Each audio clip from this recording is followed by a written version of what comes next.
નમસ્કાર વિદ્યાર્થી મિત્રો, આજે આપણે એક સરસ એવા નવા ટોપિકની વાત કરવાના છીએ જેનું નામ છે સુવાહકોનું સ્થિત વિદ્યુતશાસ્ત્ર। આની અંદર આપણે સુવાહકોના વિદ્યુતશાસ્ત્રની વાત કરવાના છીએ। આ એક ટોપિક એવો છે જે એમસીક્યુ લેવલે થોડોક ઇમ્પોર્ટન્ટ છે, બહુ સારો એવો બેઝ આની અંદર આપણે સમજી શકીએ છીએ। તો આની અંદર સૌપ્રથમ જો આપણે વાત કરીએ તો આપણે એમ કહી શકીએ કે ધાત્વિક સુવાહકોમાં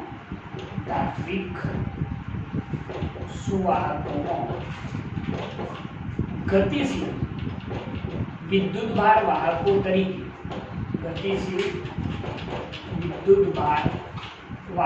તરીકે ઇલેક્ટ્રોન રહેલા હોય છે।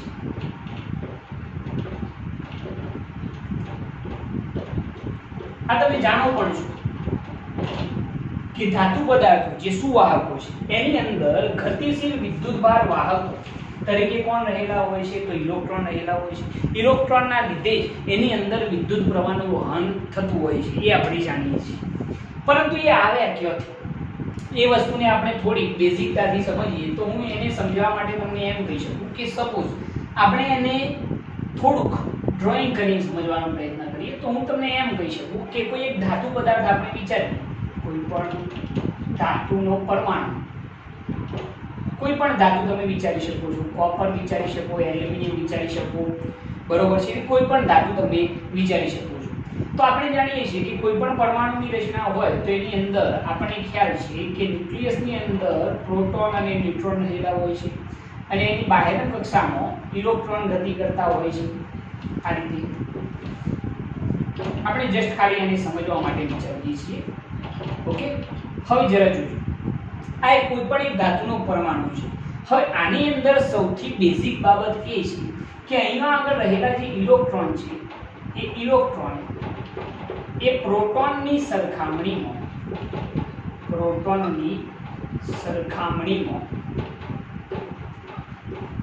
ઓછા બળથી જકડાયેલા હોય છે,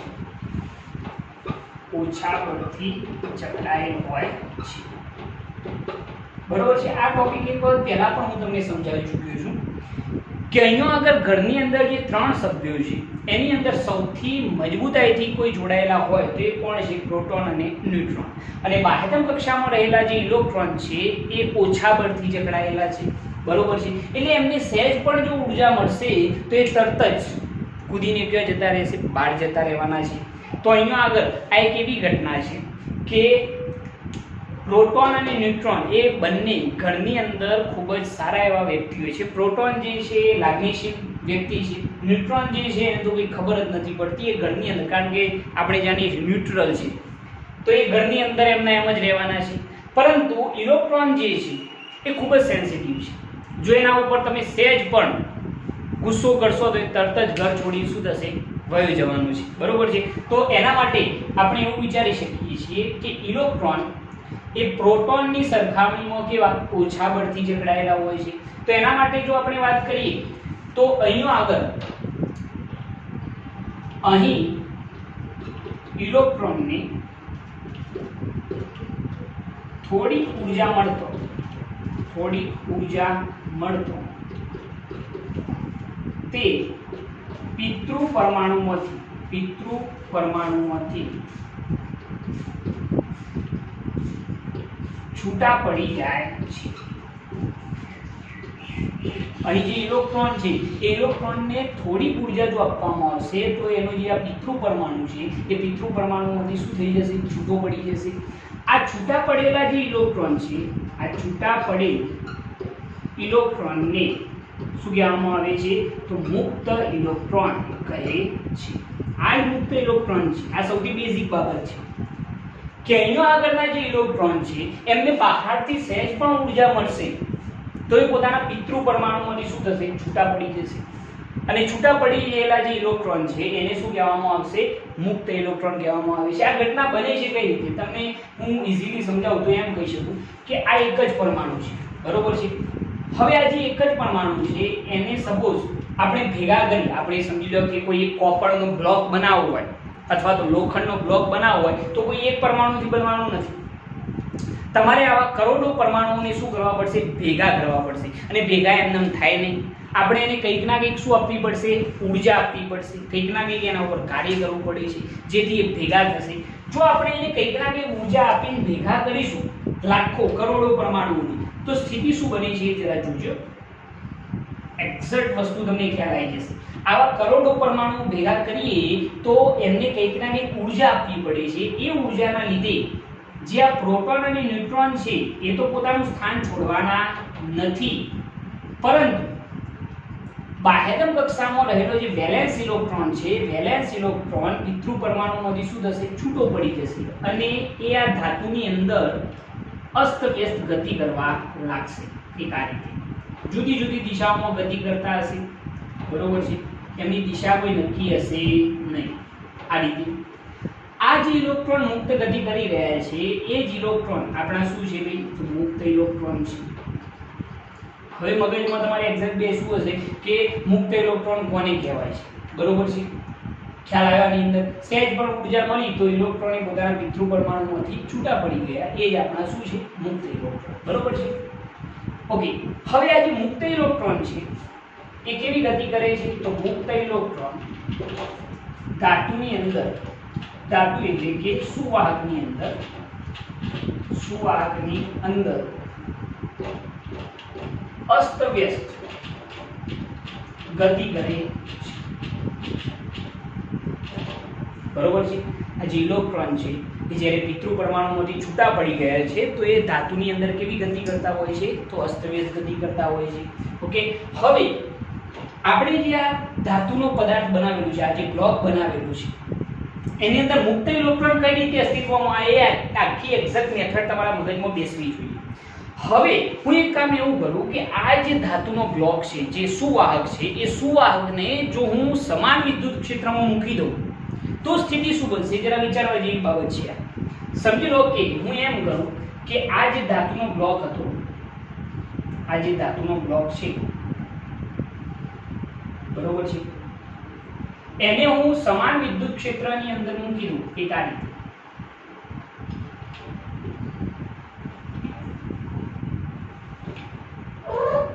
તો સ્થિતિ શું બનશે? વિચાર. આ એક સમાન વિદ્યુત ક્ષેત્ર છે. આપણને ખબર છે કે સમાન વિદ્યુત ક્ષેત્ર ધનથી કઈ તરફ હોય? ઋણ તરફનું હોય છે આ રીતે, બરોબર છે. હવે આ બ્લોકને તમે જો અહીંયા મૂકશો તો થશે શું? જરા વિચારો. તો આની અંદર બે આયનો છે, એક ધન આયન જે પ્રોટોન છે અને બીજા છે મુક્ત ઇલેક્ટ્રોન. હવે એની અંદર રહેલા જે પ્રોટોન અને ઇલેક્ટ્રોન છે, જે મુક્ત ઇલેક્ટ્રોન છે, એ કઈ તરફ ગતિ કરશે? જરા વિચારો. સમજી લો કે આની અંદર જે ઇલેક્ટ્રોન હશે એ કઈ તરફ જવાનો પ્રયત્ન કરશે? તો તમે ઈઝીલી કહી શકશો કે સાહેબ બધા જે ઇલેક્ટ્રોન છે એ આ તરફ આવવાનો પ્રયત્ન કરશે, કારણ કે ધન વીજભાર કઈ તરફ? આ તરફ છે. એટલે બધા જે ઋણ વીજભારો છે, જે મુક્ત ઇલેક્ટ્રોન છે, એ સુવાહકની એક બાજુએ આવી જશે, બરોબર છે. આ બંને વચ્ચે આકર્ષણ થાય. એ બધા જે મુક્ત ઇલેક્ટ્રોન છે એ ખસીને કઈ તરફ આવી જશે? તો આ દિવાલ બાજુ આવી જાય છે. જે ધન આયનો હશે એ બધા આ તરફ આવી જશે, બરોબર છે, કારણ કે ઋણ અને ધન વચ્ચે આકર્ષણ થાય. ઓકે, હવે આની અંદર સમજવા જેવી બાબત કઈ બને છે જરા જોજો કે અહીંયા આગળ બાહ્ય વિદ્યુત ક્ષેત્ર જે છે એ તમે જાણો છો કઈ તરફ છે? આ દિશામાં છે, ધનથી ઋણ તરફ. બાહ્ય વિદ્યુત ક્ષેત્ર આ દિશામાં છે, ધ્યાનથી જુઓ, જેને આપણે નામ આપીએ E1. જે કઈ વિદ્યુત ક્ષેત્ર છે? બાહ્ય વિદ્યુત ક્ષેત્ર, બરોબર છે. પરંતુ અંદરનું વિદ્યુત ક્ષેત્ર કઈ તરફ હશે? તમે ઈઝીલી સમજી શકો કે ધનથી કઈ તરફ હોય છે? ઋણ તરફ. આ દિશામાં છે, જેને આપણે નામ આપીએ E2, જે અંદરનું વિદ્યુત ક્ષેત્ર છે, બરોબર છે. હવે જેમ જેમ અહીંયા આગળ વિદ્યુત ભારો જે સુવાહકની અંદર છે, ઋણ વિદ્યુત ભારો આ તરફ ગોઠવાઈ જશે, ધન વિદ્યુત ભારો આ તરફ. વિદ્યુત ક્ષેત્ર અંદરનું આ દિશામાં હશે, એટલે કે બાહ્ય વિદ્યુત ક્ષેત્રની બિલકુલ કઈ દિશામાં? વિરુદ્ધ દિશામાં હોવાનું છે, બરોબર છે. આ સ્થિતિ ક્યારજો સુધી? સુવાહકની અંદર રહેલા જે ધન અને ઋણ વીજભારો છે એ ગોઠવાઈ જશે ક્યારજો સુધી? કે જ્યારજો સુધી બાહ્ય વિદ્યુત ક્ષેત્ર અને અંદરનું વિદ્યુત ક્ષેત્ર એ બંને સમાન ન થાય ત્યાં સુધી વિદ્યુત ભારો એ ગોઠવાઈ જવાના છે. જેવું આ બાહ્ય વિદ્યુત ક્ષેત્ર E1 અને E2 સમાન થઈ જશે એટલે વિદ્યુત ભારો ગતિ કરવાનું શું થઈ જશે? બંધ થઈ જશે. બરોબર છે? તો અહીંયા આગળ આપણે લખીએ કે અહીં E1 અને E2 સમાન થાય ત્યારે વિદ્યુત ભારો ગતિ કરવાનું બંધ થઈ જશે. બરોબર છે? આ વસ્તુ ખ્યાલ આવે છે નહીં? મેં તમને શું કહેલું છે કે આ જે ધાતુનો સુવાહક છે એને તમે સમાન વિદ્યુત ક્ષેત્રમાં મૂકી દો છો તો સ્થિતિ શું બની? ઋણ વિદ્યુત ભારો આ તરફ આવવાનો પ્રયત્ન કરશે, ધન વિદ્યુત ભારો આ તરફ. અંદરનું વિદ્યુત ક્ષેત્ર ધનથી ઋણ તરફ આમ, બાહ્ય વિદ્યુત ક્ષેત્ર આમ છે. જ્યાં જો સુધી આ વિદ્યુત ભારો ગોઠવાઈ જશે કે જ્યાં જો સુધી E1 અને E2 સમાન ન થઈ જાય. જેવું E1 અને E2 સમાન થઈ ગયું એટલે તરત જ વિદ્યુત ભારો ગતિ કરવાના શું થઈ જશે? બંધ થઈ જશે. તો આખી મેથડ મગજમાં બેસવી જોઈએ કે અહીંયા આગળ ધાત્વિક સુવાહકોમાં ગતિશીલ વિદ્યુતભાર વાહકો તરીકે કોણ રહેલા હોય છે? તો યાદ રાખજો ઇલેક્ટ્રોન. સુવાહકોની અંદર ગતિશીલ વિદ્યુતભાર વાહકો તરીકે કોણ હોય? ઇલેક્ટ્રોન હોય છે. એ ઘટના બને છે કઈ રીતે? તો એના માટે મેં ફંડામેન્ટલ આઈડિયા તમને બતાવેલો છે કે ઇલેક્ટ્રોન એ પ્રોટોનની સરખામણીમાં કેવા? ઓછા બળથી જકડાયેલા હોય. જ્યારે આપણે ધાતુની રચના કરવા જઈએ છીએ તો એ વખતે જે વેલેન્સ ઇલેક્ટ્રોન છે એ પોતાના પિતૃ પરમાણુમાંથી શું થાય છે? છૂટા પડી જાય છે. અને એ જે છૂટા પડેલા ઇલેક્ટ્રોન છે એને શું કહેવાય છે? મુક્ત ઇલેક્ટ્રોન. બરોબર છે? અહીંયા મુક્ત ઇલેક્ટ્રોન કેવી ગતિ કરતા હોય છે? તો અસ્તવ્યસ્ત ગતિ કરતા હોય છે. પછી આપણે એને જેવા બાહ્ય વિદ્યુત ક્ષેત્રમાં મૂકીએ છીએ તો તરત જ ઋણ વીજભારો આ દિશામાં, ધન વીજભારો આ દિશામાં ગોઠવાઈ જશે. અંદરનું વિદ્યુત ક્ષેત્ર અને બહારનું વિદ્યુત ક્ષેત્ર એકબીજાથી વિરુદ્ધ દિશામાં હોય. જેવું બંને વિદ્યુત ક્ષેત્રો સમાન થાય એટલે તરત જ વિદ્યુત ભારો ગતિ કરવાના શું થઈ જશે? બંધ થઈ જશે. બરોબર છે? અહીંયા આગળ આ ટોપિકની મદદથી એક બેઝિક આઈડિયા પણ આપણા મગજમાં ક્લિયર થાય કે સામાન્ય રીતે આપણે કોઈ પણ લોખંડનો ટુકડો હોય તો આપણે એને સ્પર્શ કરીએ છીએ તો આપણને કરંટ લાગતો નથી. તમે આજુબાજુ કોઈ પણ લોખંડનો ટુકડો હોય એને સ્પર્શ કરજો, કરંટ લાગશે નહીં. પરંતુ સમજી લો કે એ લોખંડના ટુકડા સાથે તમે કોઈ સુવાહક તાર હોય એને જો જોઈન્ટ કરી દો છો પછી જો સુવાહક તાર તમે પ્લગની અંદર આપી દેશો પછી જો એને સ્પર્શ કરશો તો તમને કરંટ લાગશે. એવું કેમ થયું? એનું રીઝન પણ આ છે કે સુવાહકની અંદર રહેલા જે આ મુક્ત ઇલેક્ટ્રોન છે એ શરૂઆતમાં અસ્તવ્યસ્ત ગતિ, તો હું એને સ્પર્શ કરીશ તો એ કદાપી મને કરંટ લાગવાનો નથી. પરંતુ હું એની સાથે કોઈ પણ વાહક તાર જોડી કાઢું એને પ્લગમાં આપી દઉં તો બધા જ વિદ્યુતભાર વાહકો જે છે જે મુક્ત ઇલેક્ટ્રોન છે એ એક જ દિશામાં ગતિ કરશે તો કરંટ પેદા થશે. તો આપણને શોક પણ લાગી શકે છે. બરોબર છે? તો આ પણ ઘટના તમે એની મદદથી જે વસ્તુ છે એને સમજી શકો છો. બરોબર છે? ઓકે, હવે આપણે એની કેટલીક અગત્યની બાબતો જોવાના છે એ જરા આપણે જોઈએ. ઓકે, હવે આપણે કેટલાક અગત્યના પરિણામો જોવાના છે જે મેં પહેલાથી જ અહીંયા આગળ લખેલા છે જેથી આપણો સમય બચી જાય. બરોબર છે? ઓકે, પહેલું પરિણામ કે સુવાહકની અંદરના ભાગમાં સ્થિત વિદ્યુત ક્ષેત્ર શૂન્ય હોય છે. ખૂબ જ અગત્યનો છે આ ટોપિક કે કોઈ પણ સુવાહકની અંદરના ભાગમાં જો વિદ્યુત ક્ષેત્ર કેવું હોય તો એ વિદ્યુત ક્ષેત્ર કેટલું હશે? શૂન્ય હોય છે. કેમ શૂન્ય હોય છે એનું કારણ કીધું કે સમજી લો કે તમે કોઈ પણ સુવાહક પદાર્થ હોય અને એને સમાન વિદ્યુત ક્ષેત્રમાં મૂકો છો તો કન્ડિશન શું બની હતી એ તમને યાદ જ છે કે ઋણ વીજભારો જે છે એ બધા કઈ તરફ આવી જશે? આ તરફ. ધન વીજભારો કઈ તરફ આવી જશે? આ તરફ. તો અંદરના ભાગમાં અહીંયા આગળ કેવું હોય તો વિદ્યુત ક્ષેત્ર E બરાબર કેટલું કહેવાય? શૂન્ય. આ સ્થિતિ તમે બાહ્ય વિદ્યુત ક્ષેત્રમાં મૂકો છો તો પણ અને ના મૂકો તો પણ અંદરના ભાગમાં તો વિદ્યુત ક્ષેત્ર કેટલું રહેશે? શૂન્ય જ રહેશે. આ એક MCQ માટે ઇમ્પોર્ટન્ટ વસ્તુ ગણી શકાય છે. એટલે યાદ રાખજો કે સુવાહકની અંદરના ભાગમાં વિદ્યુત ક્ષેત્ર કેટલું હોય? શૂન્ય હોય. ઓકે, બીજો ટોપિક, સુવાહકની સપાટી પર વિદ્યુત ક્ષેત્ર સપાટીને કેવું હોય છે? લંબરૂપે હોય છે. આ થોડોક ટોપિક સમજવા જેવું છે કે સુવાહકની સપાટી પર વિદ્યુત ક્ષેત્ર સપાટીને કેવું હોય? લંબરૂપે હોય. દાખલા તરીકે હું અહીંયા આગળ આ રીતની સ્થિતિની વાત કરું કે અહીંયા આગળ સપોઝ ધન વીજભાર છે અને અહીંયા ઋણ વીજભાર છે. બરોબર છે? તો વિદ્યુત ક્ષેત્ર કેવું હોય તમને ખ્યાલ જ છે કે આ રીતે ધન વીજભાર છે એટલે બહારની તરફ ઋણ વીજભાર હોય તો કઈ તરફ બતાવવાનું રહેશે? અંદરની તરફ.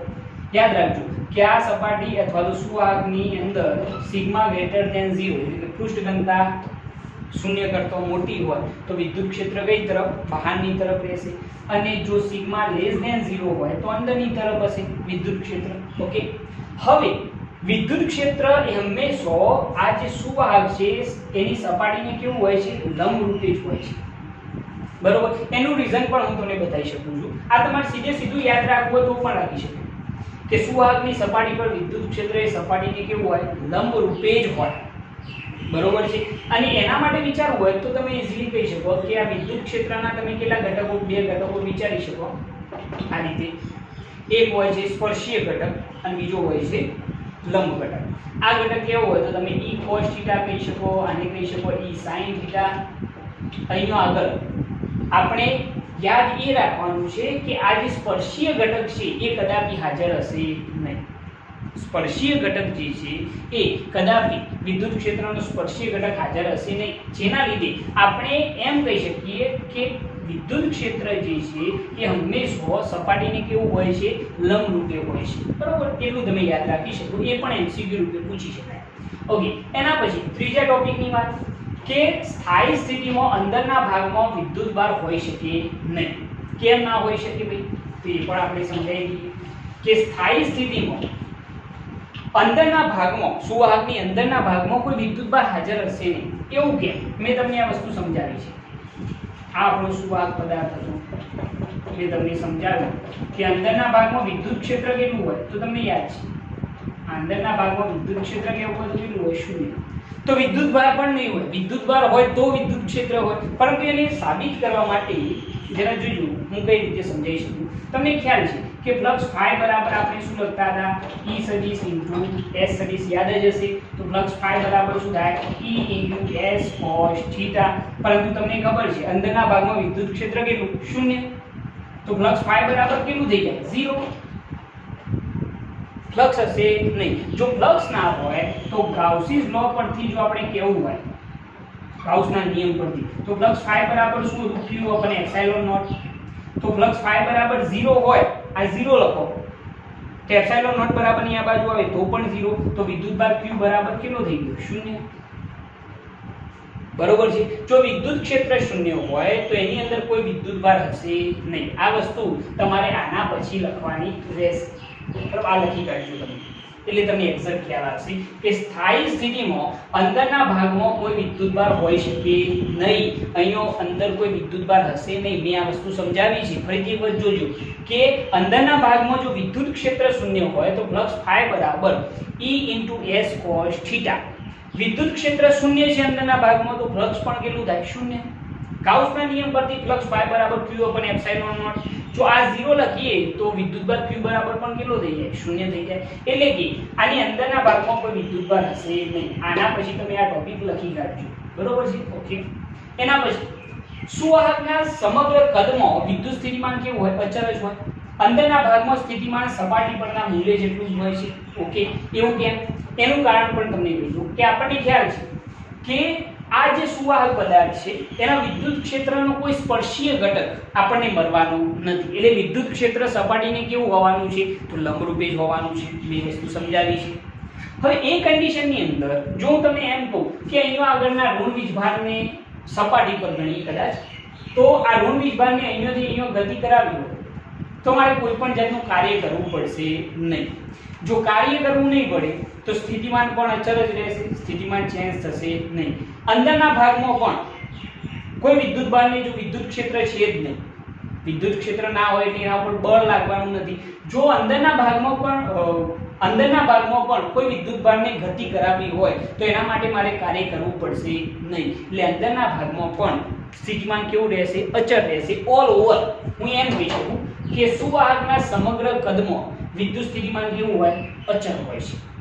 અંદરના ભાગમાં સ્થિતિમાન સપાટી પરના મૂલ્ય જેટલું જ હોય છે. એટલે કે બંને કેવું હોય? સમાન હોય. અંદર અથવા બહાર સ્થિતિમાન કેવું? અચળ. પાંચમો ટોપિક, વિદ્યુત ભારી સુવાહકની સપાટી પર વિદ્યુત ક્ષેત્ર E સદિશ બરાબર sigma / epsilon naught * n caret. આ વસ્તુ હું સાબિત કરીને તમને બતાવું છું. નેક્સ્ટ વિડીયોની અંદર જરા તમે જોજો. આ વસ્તુ આપણે જોવી પડશે, 2 માર્ક્સની થિયરી રૂપે પૂછાઈ શકે છે એટલે આ વસ્તુ હું તમને સાબિત કરીને બતાવીશ. છઠ્ઠો ટોપિક, કોઈ પણ સુવાહકની અંદરની બખોલમાં વિદ્યુત ક્ષેત્ર શૂન્ય હોય છે, એટલે કે ઇલેક્ટ્રોસ્ટેટિક શિલ્ડિંગ થાય છે. આ ટોપિક જરા સમજજો. ઇલેક્ટ્રોસ્ટેટિક શિલ્ડિંગ શું છે?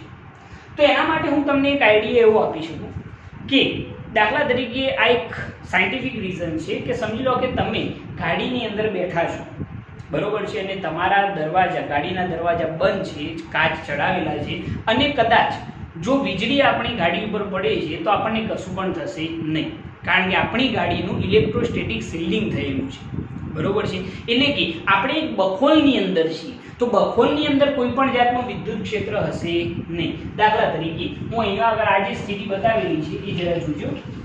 આ જે સ્થિતિ છે, બરોબર. હવે આની અંદરના ભાગમાં તો વિદ્યુત ક્ષેત્ર કેવું છે? શૂન્ય. બહારથી કદાચ આપણે વિદ્યુતભાર દાખલ કરીએ, છીએ તો પણ આ જે બખોલ છે, અંદરની જે બખોલ છે એ બખોલની સપાટી પર જ વિદ્યુતભાર રહેશે, એની અંદર દાખલ થશે નહીં. એટલે કે આ બખોલની અંદરના ભાગમાં તો વિદ્યુત ક્ષેત્ર કેવું રહેશે? 0 જ રહેશે. એટલે કે આ જે બખોલ છે એને શું થયું કહેવાય? ઇલેક્ટ્રોસ્ટેટિક શિલ્ડિંગ થયું કહેવાય. આપણી ગાડી પર વીજળી પડશે તો પણ આપણને કશું થશે નહીં, કારણ કે આપણે બખોલની અંદર છીએ. એટલે કે વિદ્યુતભાર જે છે એ બધો કયો આગળ ગાડીની સપાટી પર રહેશે, કારણ કે આપણે બખોલ જે છે એ શું થયું કહેવાય? Electrostatic shielding. તો આ 6 ટોપિક છે જે થોડાક સમજવા જેવા છે અને તમારે ઝડપથી એક વખત જોઈ લેવાના છે, બરોબર. MCQ ની અંદર કદાચ પૂછી શકાય એવા ટોપિક છે, એટલે મેં આ વસ્તુ અહીંયા સમજાવેલી છે. ઓકે, ત્યાં સુધી નવા વિડીયો સુધી આપણે તમારે આ વિડીયો જોવાનો છે અને એને વ્યવસ્થિત સમજવાનો છે. ત્યાં સુધી જય ભારત, જય હિન્દ.